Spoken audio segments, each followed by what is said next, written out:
How many times have you ever noticed a student who's struggling and perhaps not had a chance to actually check in with them? I believe that even if I tried to talk to someone, no one could possibly understand. And so I kept this issue to myself.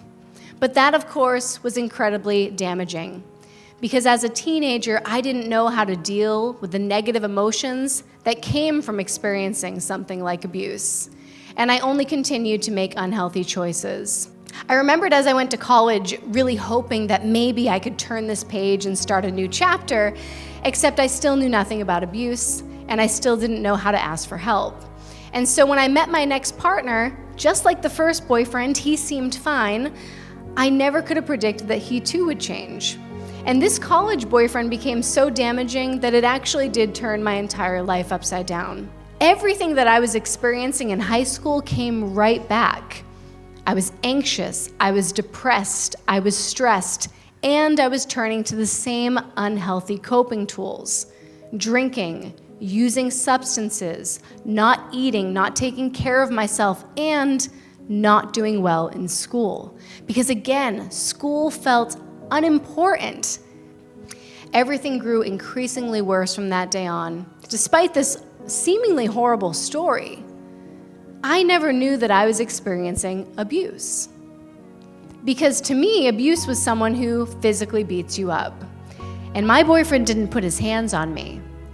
But I didn't realize that all of these other dynamics were abusive, and I couldn't see the impact between this on my mental health and my goals.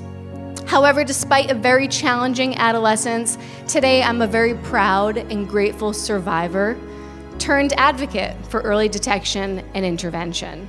My story is the story of countless students in every community, every district, every school, and every classroom. The issues I'm going to discuss with you today of assault, abuse, domestic violence, dating violence, sexual assault, neglect are pervasive issues in the lives of middle and high school students. And while I know that all of you want the very best for every student in your classroom, unfortunately, these are very real issues that cause many students to fall through the cracks. How many times have you ever noticed a student who's struggling and perhaps not had a chance to actually check in with them? And I think when I look back at things, one of the critical omissions was adult intervention. Because even though I believed I was hiding it well, now I know the warning signs were there. They were evident. My parents saw the sudden rebellious behavior, but never thought to ask why. My school nurse saw me on a near weekly basis, avoiding classes, crying, saying I was sick and didn't feel well. In the cafeteria on a daily basis, I left the cafeteria, I skipped lunch, I hid in the bathroom. And I know that there were school resource officers that saw this day in and day out. I had teachers who overheard me being directly bullied right in front of them in the hallways. Yet no one ever spoke up. And I certainly don't blame anyone. I think often this just comes from either a lack of awareness, unintentionally overlooking warning signs, simply not knowing what to do if you do notice those warning signs, or let's face it, you already have a lot going on in your day, and sometimes you just don't have the energy or effort to check in with that student. Several years ago, I received a message from a former teacher. This is someone that I've been connected with on Facebook, and she's been following my efforts since. And this is what she wrote. "My dearest Ashley, I've wanted to say this to you for a very long time. One day a few years ago, you posted about being in an abusive relationship in high school and how none of your teachers cared or noticed. I am so sorry.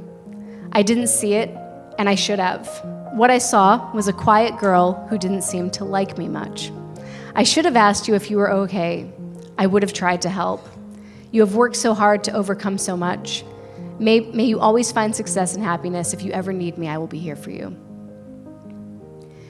Reading this message meant the world to me, because even though it was nearly a decade and a half later, it felt like I was finally seen.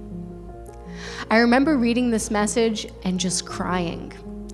I felt like a high school teenager all over again. Someone finally understood.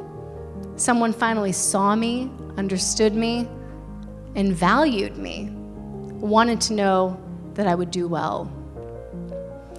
This message is not to cast blame. This to me shows the compassion of teachers. But the one thing we can be cognizant of is hopefully not having any regrets, of not checking in when we feel like we should. Just remember the power of noticing a student and checking in. If all you do at the very least is notice a student and make them feel seen and valued, that small act alone could be a life-changing act. Thank you so much.